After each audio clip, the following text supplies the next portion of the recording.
हाथ खोले हुए होता है, उसके बाद जब कैच आता है तो वो फौरी ग्रैब करता है उस कैच को, फौरी हाथ में उसके आता है। और जो इधर उधर देख रहे होते हैं, फ्रैक्शन ऑफ टाइम की भी अगर उनकी इधर उधर हो जाए तो वो कैच ड्रॉप हो जाता है। यही रियल लाइफ के अंदर है। ये जो बेसिकली थोड़ी आमदनी है ना, ये बेसिकली रिफ्लेक्शन है ऑफ आर पर्सनैलिटी या आर थिंकिंग या हमारी जो ज़िंदगी की फ़िलॉसफी है उसकी रिफ्लेक्शन है ये आमदनी।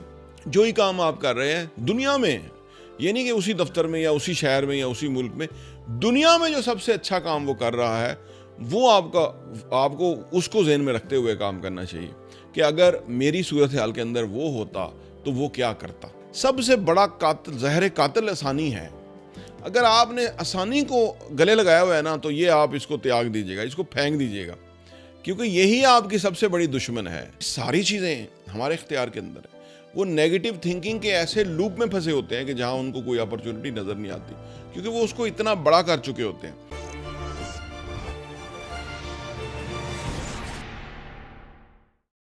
बिस्मिल्लाहिर्रहमानिर्रहीम, अस्सलाम वालेकुम रहमतुल्लाहि व बरकातहू। मेरा नाम अहमद अकील है। आप देख रहे हैं प्रॉपर्टी विजन टीवी। जिन लोगों की 2 लाख या उससे कम या ज़्यादा थोड़ी आमदनी है, वो रियल एस्टेट में कैसे इन्वेस्ट करें।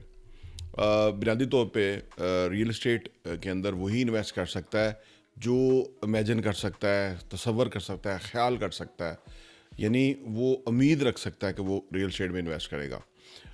जिस तरह से कहा जाता है ना कि जो इल्म से ज़्यादा बड़ी चीज़ है वो इमेजिनेशन है, ठीक है ना।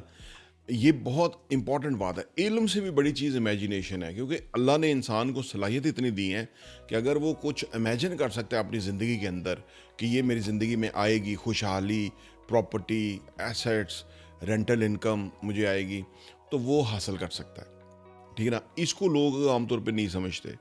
और इसी तरह से पैसे से ज़्यादा बड़ी चीज़ फाइनेंशियल एजुकेशन है।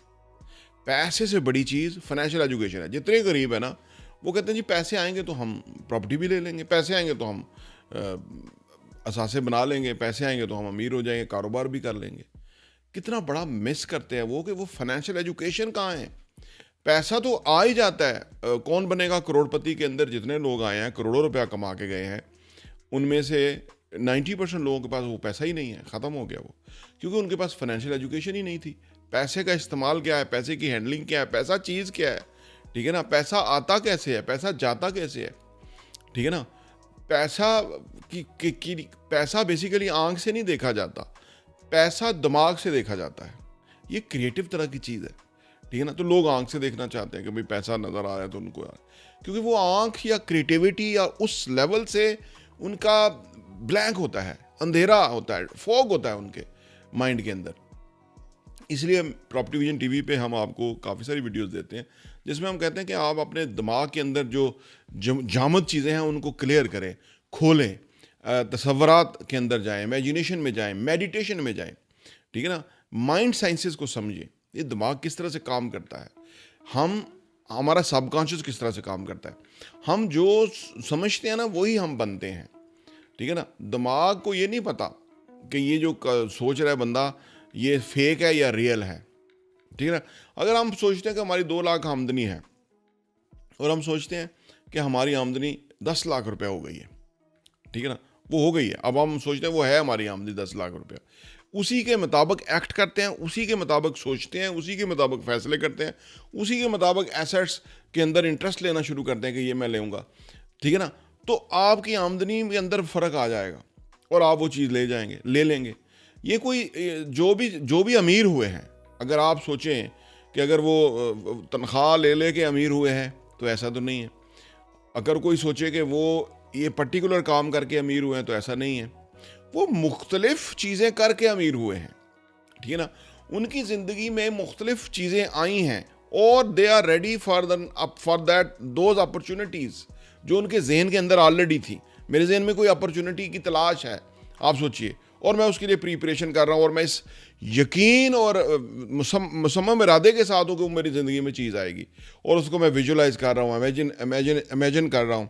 सोचिए, द मोमेंट वो अपॉर्चुनिटी मेरे सामने आई तो मैं ग्रैब कर लूँगा, क्योंकि I am prepare for that cricket मैदान के अंदर जो स्लिप पे खड़ा हुआ खिलाड़ी बिल्कुल रेडी होता है और वो कैचिंग पोजीशन पे होता है, हाथ खोले हुए होता है, उसके बाद जब कैच आता है तो वो फौरी ग्रैब करता है उस कैच को, फौरी हाथ में उसके आता है। और जो इधर उधर देख रहे होते हैं, फ्रैक्शन ऑफ टाइम की भी अगर उनकी इधर उधर हो जाए तो वो कैच ड्रॉप हो जाता है। यही रियल लाइफ के अंदर है। अगर आपकी आमदनी 2 लाख रुपया है और आप उसको ही अपनी हकीकत मान के बैठे हैं, तो कभी आपकी ज़िंदगी में कोई एसेट्स या कोई आसूदगी या कोई खुशहाली नहीं आ सकती।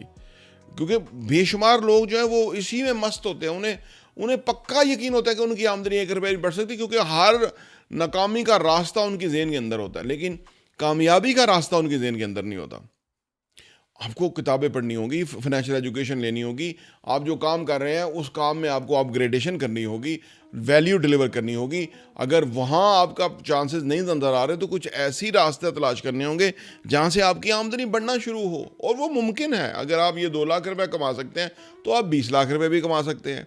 अब आप सोचिए, आज आप 2 लाख रुपए कमा रहे हैं, कभी आप 20,000 रुपये कमा रहे थे, तो जो आज हैं वो 20,000 वाले बंदे नहीं, आज 2 लाख वाले बंदे हैं। तो अगर आपको कल को 20 लाख वाला बंदा बनना है तो उसके लिए क्या करना होगा? उसके लिए टाइम को सीरियस लेना होगा, अपने आप फिजिकली अपने आप को फिट करना होगा। अब आपको वो काम करना होगा कि जिसके अंदर आप दूसरों से डिफरेंस क्रिएट करें। बेशुमार लोग तो उनके तो गोल्स ही नहीं होते, उनके तो ऑब्जेक्टिव्स ही नहीं होते। वो तो बिल्कुल अल्लाह मियाँ की गाय की तरह ज़िंदगी गुज़र बसर कर रहे होते हैं। वो तो हालात से हारे हुए होते हैं, वो तो नेगेटिव एनवायरनमेंट के अंदर होते हैं, वो तो नेगेटिव थिंकिंग के अंदर होते हैं। ये सारी चीज़ें हमारे इख्तियार के अंदर है। वो नेगेटिव थिंकिंग के ऐसे लूप में फंसे होते हैं कि जहाँ उनको कोई अपॉर्चुनिटी नज़र नहीं आती, क्योंकि वो उसको इतना बड़ा कर चुके होते हैं। अब ये अलग साइंस है, हम सिखाते रहते हैं वैसे कि आप अपने सबकॉन्शियस को कैसे चेंज करें, आप अपनी ज़िंदगी में ऊपर कैसे काम करें, ज़्यादा कमाने वाला इंसान कैसे बने, आप अपनी जो इमेजिनेशन है या अपनी जो फ्यूचरिस्टिक जो लाइफ है उसको कैसे डिज़ाइन करें। वो हमारे आपके डिज़ाइन करने की लाइफ है, ठीक है ना। अब लोगों के पास टाइम नहीं है, लोग देर तक सोते रहते हैं। मैं आज सुबह, this is today the second day of Eid, मैं सुबह वॉक करके आया हूँ। मुझे कोई बंदा दूर दूर तक वॉक करता हुआ नज़र नहीं आता, क्योंकि सब लोग आराम सुकून से सोए हुए हैं, ठीक है ना। अब मैं नहीं कहता कि वो सारे गलत हैं और मैं ठीक हूँ, लेकिन मेरे ख्याल से कि उनको ज़रूर अपने आप को रीथिंक करना चाहिए कि अगर उनकी ज़िंदगी के अंदर, आप सोचिए, सोने जागने के औकात ही नहीं है, ठीक है ना, तो सोचिए कितना फ़र्क पड़ेगा उनकी फ़िज़िकल लाइफ के ऊपर, यानी फ़िज़िकल बॉडी के ऊपर कितना फ़र्क पड़ेगा और जहन के ऊपर कितना फ़र्क पड़ेगा। और आप सोचिए कि वो आउटकम क्या निकलेगी। इसलिए बेशुमार लोग जो हैं, 95% लोग जो हैं, वो अपने सर्वाइवल को धक्का लगाए हुए हैं, ठीक है। वो अगली जनरेशन पे वो सारा जो वो उनका जो बर्डन था वो अगली जनरेशन पे जाता है। वो इस काबिल नहीं होते, क्योंकि उनकी ट्रेनिंग भी उसी बाप ने या उसी माहौल में हुई है, तो वो फिर उस बर्डन को लिए आगे से आगे पास ऑन करते रहते हैं और लोगों को दिखाते हैं कि जैसे कोई बर्डन हमारे ऊपर नहीं है। वो तो मतलब है ही नहीं, वो बल्कि खुद भी वो कबूतर की तरह आंखें बंद किए होते हैं, ठीक है ना। बिल्ली को देख के कबूतर अगर आंखें बंद कर लेगा तो बिल्ली तो छोड़ेगी तो नहीं। लिहाजा इसको, कबूतर को शाहीन बनना है ताकि बिल्ली खौफसदा हो कि भाई यार ये तो शाहीन है, इसको तो मैं शिकार नहीं कर सकती, ठीक है ना। और उसकी इतनी बुलंद परवाज़ होगी तो बिल्ली शिल्ली उस पर आ ही नहीं सकती। वो परवाज़ ही बहुत बुलंद है, परवाज़ है दोनों की एक फ़िज़ा में, करगस का जहाँ और शाहीन का जहाँ और। तो ये जो बेसिकली थोड़ी आमदनी है ना, ये बेसिकली रिफ्लेक्शन है ऑफ आर पर्सनैलिटी या आर थिंकिंग, या हमारी जो ज़िंदगी की फ़िलॉसफी है उसकी रिफ्लेक्शन है ये आमदनी, ठीक है ना। अगर हम अपनी इस आमदनी को एक्सेप्ट ना करें, जैसे हमने 20,000 वाली आमदनी को एक्सेप्ट नहीं किया, आज हम 2 लाख रुपए वाली आमदनी में पहुंच गए, तो अगर हम इसको एक्सेप्ट ना करें और 20 लाख वाली आमदनी मंथली हम प्लान करें और उसके ऊपर कोशिश करें, मैं नहीं कहता कि अगले साल से या अगले महीने से ही होना शुरू हो जाएगा, मे बी आपको 10 साल लग जाए, 5 साल लग जाए, तो कोई फ़र्क नहीं पड़ता। जो आप किसी गोल के ऊपर आप काम करते हुए एफर्ट लगा रहे हैं, कोशिश लगा रहे हैं, टाइम लग रहा है, उसे डजेंट मैटर, उसका मज़ा ही कुछ और है। क्योंकि प्रोग्रेस होगी, शुरू में तो कम ही होगी, लेकिन फिर फाइनली प्रोग्रेस होगी। मैं कहता हूँ कि 10 साल आप अगर अच्छी तरह से समझदारी से काम करें, 9 साल आप ना कमा सकें, 10वें साल आप 9 साल वाला सारा कमा लेंगे। लेकिन शर्त ये है कि आप सही डायरेक्शन के अंदर काम करें, आपके सोचने के अंदाज सही हों, आपकी पॉजिटिव थिंकिंग हो, आप स्ट्रक्चरल थिंकिंग हो आपकी, ठीक है ना, फिर आप प्लान करने वाले हो, एग्जीक्यूशन करने वाले हों, ठीक है, उसके ऊपर सही आप जो है ना वर्कआउट करें, दिन रात एक करें। जो ही काम आप कर रहे हैं दुनिया में, ये नहीं कि उसी दफ्तर में या उसी शहर में या उसी मुल्क में, दुनिया में जो सबसे अच्छा काम वो कर रहा है वो आपको उसको ज़हन में रखते हुए काम करना चाहिए कि अगर मेरी सूरत हाल के अंदर वो होता तो वो क्या करता। तो फिर आपको अपने आप को इस पे सोचना चाहिए। आमदनी जो है ना, असल में हम सोचते हैं जैसे जैसे हम घर बैठे हुए हैं और हम सोचते हैं कि जो यहीं से मुझे पता लग जाए कि जो है ना इधर से मुझे हेली कहाँ से मिलेगा और मैं अपनी मंजिल पे कैसे पहुँच जाऊँगा। तो ये तो बिल्कुल एक सपने हैं। हेली तो पाक आर्मी के पास ही होगा अब रेडीली अवेलेबल, और वो भी उन्हीं के पास होगा जिनको अलाउ है कि वो कोई ऑर्डर दे सकते हैं और उसके ऊपर जा सकते हैं और उसकी कोई रीजनिंग होगी यूज़ करने की। हम जो है ना, हमारी गलती ये है कि हम जिस जगह पर बैठे होते हैं हम उसको अपनी मंजिल सोचते हैं कि हम फैसला करेंगे तो वो हमारा डायरेक्शन में होगा। हमारी मंजिल तो नहीं आई अभी। मंजिल तो वो है जो हमारी ज़हन के अंदर है। अनफॉर्चुनेटली कुछ लोगों की 2 लाख की मंजिल होती है, तो वो उसके पहुंच के भी जो है ना वो फिर वो हैप्पी होते हैं। तो वो उनकी अपनी मंजिल की बात है। लेकिन अगर आपकी मंजिल ये है कि आपके पास एसेट्स हो, प्रॉपर्टी हो, आपके पास खुशहाली हो, आपके पास स्ट्रेंथ हो, पावर हो, यानी पैसा जो है ये बहुत बड़ी पावर है, वो हो, अगर आप वो पोजीशन, वो मकाम व मर्तबा हासिल करना चाहते हैं तो फिर उसके लिए आपको काम करना होगा, आपको प्लान करना होगा और उसके ऊपर। अच्छा, लोग आमतौर पे ये समझते नहीं जी ये तो बहुत ही मुश्किल है, कोई आसान हल बताएं। देखिए दुनिया में आसान कुछ नहीं है। सबसे बड़ा कातिल, ज़हर कातिल आसानी है। अगर आपने आसानी को गले लगाया हुआ है ना तो ये आप इसको त्याग दीजिएगा, इसको फेंक दीजिएगा, क्योंकि यही आपकी सबसे बड़ी दुश्मन है। देखें ना, सिकंदर आज़म 18 साल का था तो वो अपनी उस पूरी सल्तनत को हैंडल कर रहा था और 10 साल के अंदर उसने पता नहीं कितनी दुनिया फतह कर दी। एक वक्त में पता नहीं कितने कितने कितने मुल्क उसके नीचे थे। तो उसकी जो एक पहुंच थी उसकी जहन के अंदर, जहाँ वो पहुंचा था चाहता था, मे बी वो नहीं पहुंचा, लेकिन वो इतनी बड़ी थी जो उसने एग्जीक्यूट की इतनी यंग एज के अंदर। 12 साल के अंदर एक घोड़ा था जो कि कंट्रोल नहीं हो रहा था, उसने उससे बात की और उसके ऊपर सवार हो गया और वो हैरान कर गया सबको, अपने उसके वालिद को भी जो कि उस वक़्त का सरबराह हुकूमत था, उसको भी हैरान कर गया कि इतना यंग उम्र के अंदर जो है ना वो बच्चा इस लेवल पे उसको सुधार गया है घोड़े को, जो कि बड़ा बदमस्त था। तो अपनी अपनी मंजिल है आपके ज़हन के अंदर क्या है।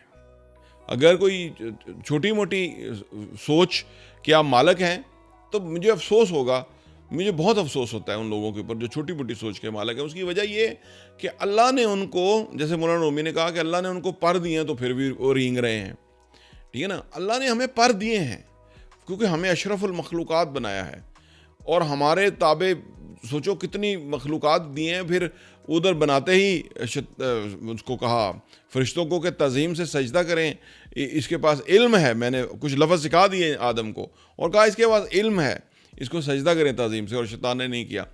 अर्ज़ ये है कि वो जो अल्लाह इतना हमारा गफूर रहीम है, कितना हमें मोहब्बत करता है, उसने कितने फ़ख्री अंदाज में हमारी तारीफ़ की और उसको कहा फरिश्तों को कि सजदा करो, बड़ी कमाल इन्वेंशन, मेरी फाइनेस्ट क्रिएशन है जो मैंने बनाई है।